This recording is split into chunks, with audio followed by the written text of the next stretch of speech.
Hello Karuba, ito na nga ang day 2 ng ating renovation. Pero bago yan, shoutout muna sa aking mga anak na si Auntie Pasing at si Shakira. Paki-follow, like, and share naman sila. At ito na nga ang day 2 sa pagpapaganda sa Farm and Resort. Ito nga yung update sa pangalawang araw ng ating renovation dito sa resort. At ito nga ang paggawa ng plant box. At dahil nga nahirapan ako maghukay, ay tumawag pa nga ako ng aking makakasamang maghukay. At dahil dyan, parang naging anak ako ng kontraktor.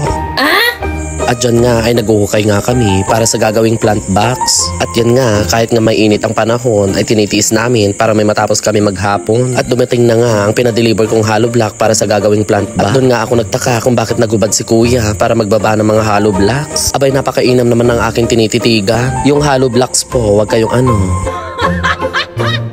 At ito na nga, yung maghapon namin ginawa ay ang magkaroon ng plant box na gagawin namin para maging maganda dito sa bungad ng ating gate dito sa resort. Marami pa tayong pagdadaanan para mapaganda itong resort. Kaya stay tuned lang mga katata.